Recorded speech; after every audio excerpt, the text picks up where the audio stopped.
Hi friends, welcome back to channel. ఈ వీడియోలో మనం ఐపీఓకి అప్లై చేసిన తర్వాత మనకి షేర్స్ అనేది ఏ విధంగా అలాట్ అవుతుందని చెప్పేసి ఈ వీడియోలో అయితే మనం డిస్కస్ చేద్దాం ఫ్రెండ్స్. ఇది మనకి చాలా మందికి కామన్గా అరేజ్ అయ్యే క్వశ్చన్. అంటే నేను చాలా ఐపీఓస్కి అయితే అప్లై చేశాను, కానీ మనకి ఒక్క దానికి కూడా నాకు షేర్స్ అనేది అలాట్ అవ్వలేదు. ఎందుకు ఈ విధంగా అవుతుందని చెప్పేసి చాలామందికి అయితే డౌట్ అనేది వస్తుంది.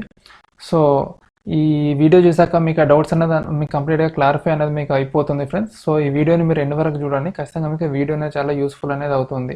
సో మన టాపిక్లోకి వెళ్ళకంటే ముందు మీరు నా ఛానల్ని ఫస్ట్ టైం కనుక విజిట్ చేసినట్టయితే నా ఛానల్లో ఉన్న కంటెంట్ని చూడండి. కంటెంట్ కనుక మీకు నచ్చినట్టయితే నా ఛానల్ని సబ్స్క్రైబ్ చేయండి. అండ్ అదేవిధంగా మీరు కొత్తగా demat and trading account open చేయాలనుకుంటున్నారా? ప్రస్తుతానికి మనకి ఏంజల్ బుకింగ్ అనేది మనకి ఫ్రీగా డిమాట్ అండ్ ట్రేడింగ్ అకౌంట్ అయితే మనకి ప్రొవైడ్ చేస్తుంది ఫ్రెండ్స్. మీరు ఒకవేళ ఓపెన్ చేయాలనుకున్నట్టయితే నేను మన వీడియో డిస్క్రిప్షన్లో లింక్ అయితే నేను మీకు ప్రొవైడ్ చేస్తాను. ఆ లింక్ని కొంచెం కన్సిడర్ చేయండి ఫ్రెండ్స్. మా ఛానల్కి మీరు కొంచెం సపోర్ట్ చేసినట్టుగా ఉంటుంది. సో మనం టాపిక్లోకి వెళ్ళినట్టయితే ఫస్ట్ అసలు మనకి ఇందులో ఇన్వెస్టర్స్ ఎన్ని రకాలు ఉంటారో ఫస్ట్ మనం చూసుకుందాము. అంటే కంప్లీట్గా మనకి ఒక ప్రాసెస్లో మనం వెళ్దాము. సో దట్ ఏంటంటే మనకి ఈ ఐపీఓ అనేది మనకి ఏ విధంగా అవుతుందని, మనకి ఏ విధంగా షేర్స్ అనేది మనకి అలొకేట్ అవుతుందని చెప్పేసి మీకు ఈజీగా అనేది మీకు అర్థమవుతుంది. బేసిక్గా మనం చూసుకున్నట్టయితే మనకి ఐపీఓలో 3 టైప్స్ ఆఫ్ ఇన్వెస్టర్స్ అనేది మనకి పార్టిసిపేట్ చేస్తారు. అందులో ఫస్ట్ వచ్చేసరికి మనకి రీటైల్, అంటే మనము. అండ్ నెక్స్ట్ మనం చూసుకున్నట్టయితే మనకి హై నెట్వర్త్ ఇండివిజువల్స్. దాని తర్వాత లాస్ట్కి మనం చూసుకున్నట్టయితే మనకి క్యూఐబి, అంటే qualified institutional buyers. So retail investors అంటే మనకి బిలో 2 lakhs ఎవరైతే మనీని ఇన్వెస్ట్ చేస్తారో వాళ్ళు రీటైల్ ఇన్వెస్టర్స్, అంటే మనం వస్తాం ఇందులోకి. అండ్ హై నెట్వర్త్ ఇండివిజువల్స్లో మనం చూసుకున్నట్టయితే above 2 lakhs, greater than 2 lakhs ఎవరైతే ఇన్వెస్ట్ చేస్తారో వాళ్ళు హై నెట్వర్త్ ఇండివిజువల్స్లోకి వస్తారు. అండ్ క్వాలిఫైడ్ ఇన్స్టిట్యూషనల్ బయర్స్ అంటే వీళ్ళు చాలా అంటే లంసమ్ అమౌంట్స్లో వీళ్ళైతే ఇన్వెస్ట్ చేస్తారు ఫ్రెండ్స్. సో మనం చూసుకున్నట్టయితే రీటైల్ ఇన్వెస్టర్స్లో అంటే మనం కామన్ పీపుల్ ఎవరైతే ఉంటారో వాళ్ళు వచ్చేసి మనకి retail investors. And high net worth ఇండివిజువల్స్లో మనం చూసుకున్నట్టయితే మనకి ఇన్సూరెన్స్ కంపెనీస్ ఏవైతే ఉంటాయో, ఈ ఇన్సూరెన్స్ కంపెనీస్ కానీ, లేదంటే ట్రస్ట్లు కానీ, అట్లా ఏదైనా చిన్న చిన్న కంపెనీస్ కానీ, లేదంటే ఎన్ఆర్ఎస్ వీళ్ళంతా ఉంటారు కదా, వాళ్ళంతా మనకి హై నెట్వర్త్ ఇండివిజువల్స్ లాగా అయితే మనకు వస్తారు. అండ్ క్వాలిఫైడ్ ఇన్స్టిట్యూషనల్ బయర్స్లో మనం చూసుకున్నట్టయితే మనకి మ్యూచువల్ ఫండ్స్ కానీ, ఇన్సూరెన్స్ కంపెనీస్ కానీ, లేదంటే మన ఎఫ్ఐఐస్ వీళ్ళంతా ఉంటారు కదా, సో వాళ్ళు వచ్చేసి మనకి క్యూఐబి అంటే క్వాలిఫైడ్ ఇన్స్టిట్యూషనల్ బయర్స్లోకి వస్తారు. ఈ ఇన్సూరెన్స్ వాళ్ళు హై నెట్వర్త్ ఇండివిజువల్స్లో ఇన్సూరెన్స్ కంపెనీస్ రావండి, వాళ్ళు క్వాలిఫైడ్ ఇన్స్టిట్యూషనల్ బయర్స్కి వస్తారు. నేను బై మిస్టేక్ ఇందులో చెప్పాను. సో ఇది వచ్చేసరికి మనకి ఇన్వెస్టర్స్. అండ్ మళ్ళీ మనం చూసుకున్నట్లయితే మనకి రీటైల్ ఇన్వెస్టర్స్ ఎవరైతే ఉంటారో వాళ్ళకి మనకి చూసుకున్నట్లయితే మనకి 35% ఆఫ్ ది షేర్స్ ఏదైతే ఉంటుందో అందులో మనకి కంప్లీట్గా మనకి 35% ఆఫ్ ది షేర్స్ అన్న మనకి రీటైల్ ఇన్వెస్టర్స్కి మనకి అలొకేట్ అయితే మనకి చేస్తారు. అండ్ హై నెట్వర్త్ ఇండివిజువల్స్కి మనకి 15% ఆఫ్ ది షేర్స్ని అలొకేట్ చేస్తారు. అండ్ క్వాలిఫైడ్ ఇన్స్టిట్యూషనల్ బయర్స్ మనం చూసుకున్నట్లయితే మనకి 50% ఆఫ్ ది షేర్స్ని అలొకేట్ అయితే మనకి చేస్తారు ఫ్రెండ్స్. అంటే మనకి 100% ఆఫ్ ది షేర్స్ ఉంటాయి కదా మనకి ఐపీఓకి వస్తాయి కదా, అందులో ఈ విధంగా మనకి డివిజన్ అనేది మనకి చేస్తారు ఫ్రెండ్స్. సో నెక్స్ట్ మనం చూసుకున్నట్లయితే మనకి అలాట్మెంట్ ప్రాసెస్. సో బేసిక్గా మనకి అలాట్మెంట్ ప్రాసెస్ మనం చూసుకున్నట్లయితే మనకి ఒకసారి మన కంపెనీ ఐపీఓకి వచ్చిన తర్వాత మనకి రీటైల్ ఇన్వెస్టర్స్, హెచ్ఎన్ఐస్ అండ్ క్యూఆర్బీస్ ముగ్గురు కూడా మనకి పార్టిసిపేట్ చేస్తారు. అంటే వాళ్ళ అంటే వాళ్ళ ఇంట్రెస్ట్ని బట్టి వాళ్ళు అందులో సబ్స్క్రైబ్ అయితే చేసుకుంటారు ఫ్రెండ్స్. సో అందులో మనకి సబ్స్క్రిప్షన్ అంటే మనకి థర్డ్ డే అంటే మనకి అంటే మనకు మినిమం వచ్చేది మనకి 3 days ఉంటుంది. కొన్నిసార్లు ఏంటంటే మనకి 4 to 5 days కూడా వాళ్ళు ఈ సబ్స్క్రిప్షన్ స్టేటస్ని అంటే సబ్స్క్రిప్షన్ని వాళ్ళు ఓపెన్ అనేది మనకి పెడతారు అన్నట్టు ఫ్రెండ్స్. సో బేసిక్గా మనకి 3 days ఉంటుంది కదా, అది అయిపోయిన తర్వాత మనకి ఈ ఐపీఓ ఏదైతే ఉంటుందో అది మనకి త్రీ కైండ్స్ ఆఫ్ సబ్స్క్రిప్షన్ అనేది మనకి జరుగుతుంది. ఒకటి వచ్చేసి మనకి ఫుల్లీ సబ్స్క్రైబ్డ్, అండ్ నెక్స్ట్ వచ్చేసరికి మనకి అండర్ సబ్స్క్రైబ్డ్, అండ్ లాస్ట్ వచ్చేసరికి మనకి ఓవర్ సబ్స్క్రిప్షన్ ఇది. సో మనకి బేసిక్గా ఫుల్లీ సబ్స్క్రైబ్డ్ అంటే మనకి 100% ఆఫ్ ది షేర్స్ ఉంటాయి కదా, సో 100% ఆఫ్ ది షేర్స్ని మనకి చూసుకున్నట్లయితే ఈ కంప్లీట్గా మనకి 100% ఆఫ్ ది షేర్స్కి సంబంధించి వీళ్ళు కంప్లీట్గా సబ్స్క్రిప్షన్ అయితే జరుగుతుంది. అంటే మనకి 1000 షేర్స్ ఉన్నాయి అనుకోండి, మనకి బిడ్స్ కూడా మనకి ఈ 1000 షేర్స్కి మనకి వస్తుంది అన్నట్టు. సో ఎవరైతే దీనికి సబ్స్క్రైబ్ చేసుకుంటారో వాళ్ళందరికీ షేర్స్ అనేది మనకి అలొకేట్ అనేది మనకి అయిపోతుంది. అండ్ నెక్స్ట్ మనం చూసుకున్నట్లయితే మనకి అండర్ సబ్స్క్రిప్షన్ అంటే మనకి లెస్ దెన్ 100% మనకి బిడ్డింగ్ అయితే మనకు వస్తుంది ఫ్రెండ్స్. అంటే ఇప్పుడు 1000 షేర్స్ ఉన్నాయి కదా, సో 1000 షేర్స్కి గాను మనకి 900 షేర్స్కో, లేదంటే మనకి 800 షేర్స్కో, లేదంటే మనకి 950 షేర్స్కో మనకి బిడ్డింగ్ అయితే మనకి వస్తుంది ఫ్రెండ్స్. సో ఇందులో చూసుకున్నట్టయితే ఇందులో ఎవరైతే వీళ్ళు దీనికి అప్లై చేస్తారో అప్లై చేసిన వాళ్ళందరికీ కూడా ఈ షేర్స్ అయితే మనకు వచ్చేస్తాయి. అండ్ అది కాకుండా మనం చూసుకున్నట్టయితే సపోజ్ ఇప్పుడు ఈ 1000లో మనకి 90% ఏదైతే ఉంటుందో, అంటే 90% అంటే మనకి 900 షేర్స్ అనేది మనకు వస్తుంది కదా. సో కంపెనీ అనేది మనకి ఐపీఓకి వచ్చిన తర్వాత అది లిస్ట్ అవ్వాలంటే మనకి అట్లీస్ట్ అంటే మినిమం మనకి 90% ఆఫ్ ది షేర్స్ అన్నది మనకి బిడ్డింగ్లో రావాలన్నట్టు ఫ్రెండ్స్. అంటే లెస్ దెన్ ఒకవేళ 90% బిడ్డింగ్కి వచ్చినట్టయితే ఆ ఐపీఓ ఏదైతే ఉంటుందో ఐపీఓ అనేది మనకి క్యాన్సిల్ అయిపోయి ఎవరైతే అందులో బిడ్ చేస్తారో ఆ బిడ్డర్స్ అందరికీ కూడా మళ్ళీ మనీ అనేది మనకి రిటర్న్ చేస్తారు ఫ్రెండ్స్. సో ఒక ఐపీఓ అనేది సక్సెస్ఫుల్ అవ్వాలి అని అంటే మనకి greater than 90% of the shares అనేది మనకి ఐపీఓలోనే మనకి సబ్స్క్రైబ్ అనేది జరగాలన్నట్టు. దాని తర్వాత లాస్ట్ మనం చూసుకున్నట్లయితే ఓవర్ సబ్స్క్రిప్షన్, ఇది మనకి చాలా ఇంపార్టెంట్. సో మనకి ఎప్పుడైతే మనకి 100% ఆఫ్ ది షేర్స్ అంటే మనకి 1000 షేర్స్కి గాను మనకు 1000 షేర్స్కి మనకి 1000 షేర్స్ మనకి బిడ్ చేస్తే మనకి ఫుల్లీ సబ్స్క్రైబ్ అంటాము. ఒకవేళ ఇన్ కేస్ మనకి 1000 షేర్స్కి గాను మనకు 10,000 షేర్స్ కనుక మనకి బిడ్ చేసినట్టయితే అది మనకి ఓవర్ సబ్స్క్రిప్షన్ అనేది మనం అంటాం అన్నట్టు. సో ఇందులో అలొకేషన్ అనేది మనకి చాలా డిఫరెంట్గా అనేది మనకు ఉంటుంది ఫ్రెండ్స్. సో ఈ పాయింట్ ఆఫ్ టైంలో మనకి ఏమవుతుందని అంటే 1000 షేర్స్కి మనకి 10,000 షేర్స్కి మనకి అప్లికేషన్స్ అన్నది వస్తే, సో బేసిక్గా మనకి ఐపీఓలో ఏంటంటే నార్మల్గా మన క్యాష్ మార్కెట్లో ఏంటంటే మనం ఒక స్టాక్ కొనాలనుకుంటే మనం ఒక స్టాక్ని మనం పర్చేస్ మనం చేసుకుంటాము. కానీ ఐపీఓలో కనుక మనం చూసుకున్నట్లయితే మనం ఒక సింగిల్ స్టాక్ కానీ లేదంటే 2 స్టాక్స్ కానీ మనం కొనడానికి ఉండదు. అందులో మనం లాట్స్ ప్రకారంగా అయితే మనం కొనుక్కుంటూ ఉంటాం ఫ్రెండ్స్. సో ఒక లాట్లో మనం చూసుకున్నట్లయితే 1 లాట్లో మనకి 10 షేర్స్ లేదంటే 200 షేర్స్ అంటే అది కంపెనీ అనేది మనకి డిసైడ్ చేస్తుంది. డిసైడ్ చేసి మనకి ఐపీఓ అప్పుడే మనకి వాళ్ళు చెప్తారు అన్నట్టు. అంటే మనకి 1 లాట్లో 10 షేర్స్ ఉంటాయా, 200 షేర్స్ ఉంటాయా, లేదంటే 50 షేర్స్ ఉంటాయా, ఇవన్నీ డీటెయిల్స్ కూడా వాళ్ళు మనకి ప్రొవైడ్ అయితే మనకి చేస్తారు అన్నట్టు ఫ్రెండ్స్. సో సపోజ్ ఇప్పుడు 10,000 షేర్స్ ఇప్పుడు 1000 షేర్స్కి వీళ్ళు ఐపీఓకి తీసుకొని వచ్చారు కదా. సో 1000 షేర్స్కి మనం చూసుకున్నట్టయితే ఒక్క లాట్లో 2 షేర్స్ ఉన్నాయి, ఒక్క లాట్కి 2 షేర్స్ ఇస్తున్నారు అని చెప్పేసి అనుకుందాం అనుకోండి. సో అప్పుడు మనకి మ్యాక్సిమం చూసుకున్నట్టయితే మనకి 1000 డివైడెడ్ బై 2 అంటే మ్యాక్సిమం అప్లికేషన్స్ వచ్చేసరికి మనకి 500 అప్లికేషన్స్ అనేది మనకి రావాలి. అది ఇంక్లూడింగ్ మనకి చూసుకున్నట్టయితే ఈ మన రీటైల్ ఇన్వెస్టర్స్ నుంచి, దాని తర్వాత హెచ్ఎన్ఐస్ నుంచి, దాని తర్వాత క్యూఐబీస్ నుంచి. సో ఇందులో 1000లో మనకి 35% అంటే మనకి 350 షేర్స్ అనేది మనకి రీటైల్ ఇన్వెస్టర్స్కి వెళ్ళిపోతుంది. సో రీటైల్ ఇన్వెస్టర్స్లో మనకి 10,000లో నుంచి మనం చూసుకున్నట్టయితే సపోజ్ 3,500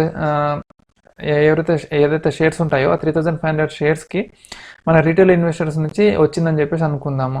సో మనకి ఈ 500 అప్లికేషన్స్కి ఇది ఎలిజిబుల్ ఉంటుంది. సో మనకి 3,500 బై మళ్ళీ మనం 2ని మనం డివైడ్ చేసుకున్నట్టయితే మనకి ఇక్కడ అప్రాక్సిమేట్లీ 2,725 అంటే మనకి 1,750 అప్లికేషన్స్ అనేది మనకు వస్తుంది. అంటే మనకి 500 అన్నది మనకి టోటల్ అప్లికేషన్స్.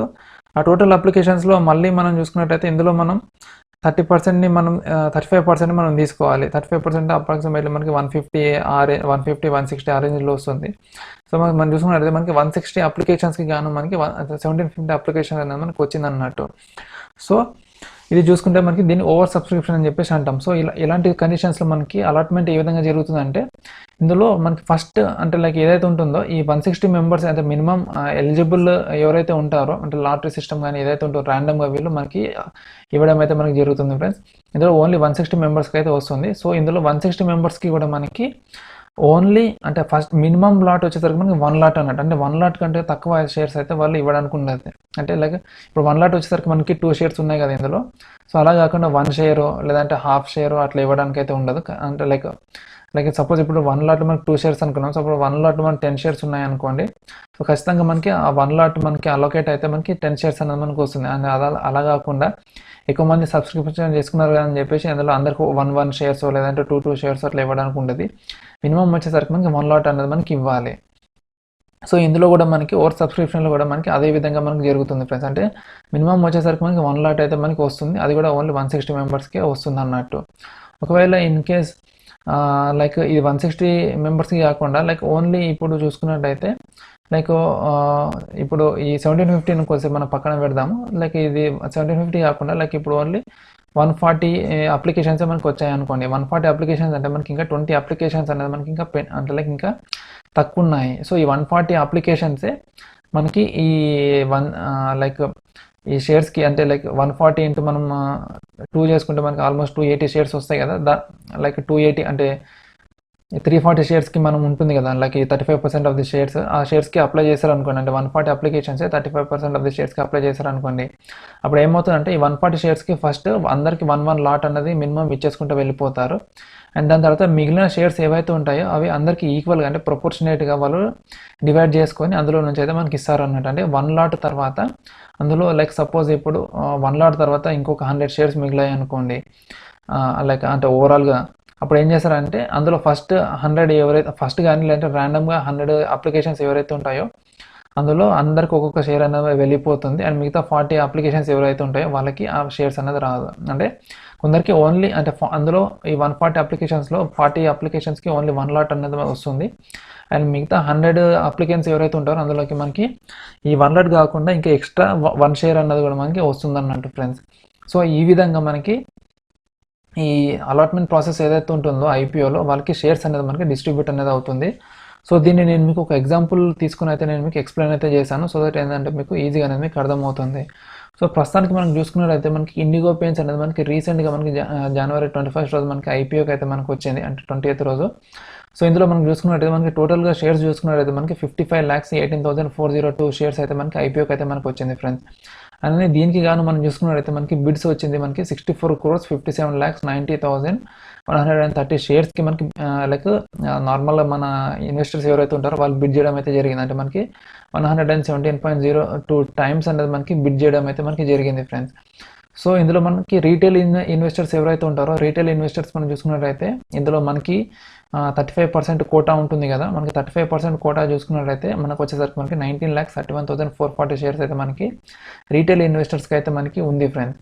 సో ఈ 19,31,440 షేర్స్కి గాను మన రీటైల్ ఇన్వెస్టర్స్ బిడ్ చేసింది 3,07,67,850 షేర్స్కి మన వాళ్ళైతే బిడ్ చేశారు. అంటే దీనికి కంపేర్ చేసుకుంటే 15.93 టైమ్స్ అన్నది ఎక్కువగా బిడ్ చేయడం అయితే జరిగింది ఫ్రెండ్స్. సో ఈ 19,31,440 షేర్స్కి మనం చూసుకున్నట్టయితే దీనికి మనకి చూసుకున్నట్టయితే 1,93,144 షేర్స్ అన్నది మనకి అందులోకి ఎలిజిబుల్ అన్నట్టు. సో కానీ ఈ ఎలిజిబుల్ అప్లికేషన్స్ మనం చూసుకున్నట్టయితే 1,93,144, కానీ మనకి రిసీవ్ అయిన అప్లికేషన్ చూసుకున్నట్టయితే మనకి 30,76,785 అప్లికేషన్స్ అన్నట్టు. సో దీనికి మన రేషియో కనుక మనం చూసుకున్నట్టయితే మనకి అప్రాక్సిమేట్లీ మనకి 16:1 రేషియో అయితే మనకు ఉంది ఫ్రెండ్స్. అంటే ఎలిజిబుల్ అప్లికేషన్స్ వస్తారు మనకి 1,93,000 ఉంది, అండ్ మనకి రిసీవ్డ్ అప్లికేషన్ చూసుకున్నట్టయితే మనకి 30,76,785 ఉంది. అంటే మనకి ప్రతి 16 మందిలో ఒక్క అప్లికెంట్కి మాత్రమే మనకి 1 లాట్ ఆఫ్ ది షేర్స్ అనేది మనకి వస్తుంది ఫ్రెండ్స్. అంటే మీరు ఇందులో ప్రాబబిలిటీ మీరు చూసుకోవచ్చు. అంటే మీరు లైక్ 16 మందిలో ఒకవేళ ఇన్ కేస్ మీకు వచ్చినట్టయితే మీకు 16 మందిలో ఆ ఒక్కరు మీరు అన్నట్టు. అంటే మనకి లైక్ ఈ షేర్స్ అనేది మనకి అంటే లైక్ ఐపీఓలో మనకి ఈ అలొకేషన్ అనేది మనకి ఈ విధంగా అనేది మనకి డిస్ట్రిబ్యూట్ అనేది మనకి అవుతుంది. అంటే ఎప్పుడైతే మనకి ఓవర్ సబ్స్క్రిప్షన్ అనేది అవుతుందో అప్పుడు మనకి షేర్స్ అనేది ఈ విధంగా డిస్ట్రిబ్యూట్ అనేది మనకి అవుతుంది. ఒకవేళ ఇన్ కేస్ మనకి ఫుల్లీ సబ్స్క్రైబ్ కానీ అండర్ సబ్స్క్రైబ్ కానీ అయినప్పుడు మనకి అప్లై చేసుకుంటే మనకి ఈజీగా అనేది మనకి దొరికిపోతుంది. కానీ ఓవర్ సబ్స్క్రిప్షన్ అయినప్పుడు మాత్రం మనకి షేర్స్ అనేది మనకి ఈ విధంగా అనేది మనకి డిస్ట్రిబ్యూట్ అనేది మనకి అవుతుంది ఫ్రెండ్స్. సో అందుకే లైక్ ఎప్పుడైతే మనకి ఓవర్ సబ్స్క్రిప్షన్ అవుతుందో అప్పుడు మనకి అలొకేషన్ అయ్యే ఛాన్స్ అనేది మనకి చాలా తక్కువగా ఉంటుంది. అండ్ ఇప్పుడు మీరు ఇండిగో పెయింట్స్లో కూడా ఒకవేళ ఇన్ కేస్ మీరు అప్లై చేసినట్టయితే మీకు ఈ వీడియో చూసిన తర్వాత మీకు అర్థమైపోయి ఉంటుంది మనకి ఇందులో లైక్ అలొకేషన్ అవుతుందా లేదా అని చెప్పేసి. ఒకవేళ ఇన్ కేస్ మీకు ఇండిగో పెయింట్స్లో కనుక మీకు లైక్ అలొకేట్ కనుక అయినట్టయితే కింద కమెంట్ సెక్షన్లో కమెంట్ చేసి చెప్పండి లైక్ మీకు ఇండిగో పెయింట్స్లో మీకు ఐపీఓ అలాట్మెంట్ అయిందని చెప్పేసి. అండ్ మనకి ఇంకా టైం ఉంది. అండ్ అది కాకుండా మనకి ఈ ఐపీఓ ఏదైతే ఉంటుందో ఈ ఐపీఓ అనేది మనకి మినిమం లైక్ ఈ ప్రాసెస్ అంతా అయ్యి మనకి మనకి షేర్స్ అనేది అలాట్ అయిందో లేదో తెలుసుకోవడానికి అని చెప్పేసి మనకి మినిమం 7 days అయితే మనకి టైం పడుతుంది ఫ్రెండ్స్. అంటే ఫస్ట్ 5 days అనేది కంప్లీట్గా మనకి ప్రాసెస్ అనేది మనకి జరుగుతుంది.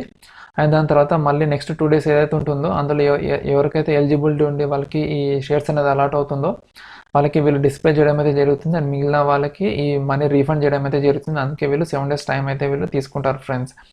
సో ఫ్రెండ్స్ ఇది వచ్చేసరికి మనకి లైక్ ఐపీఓ అలాట్మెంట్ ప్రాసెస్ అంటే షేర్స్ అలాట్మెంట్ ప్రాసెస్ ఐపీఓ తర్వాత.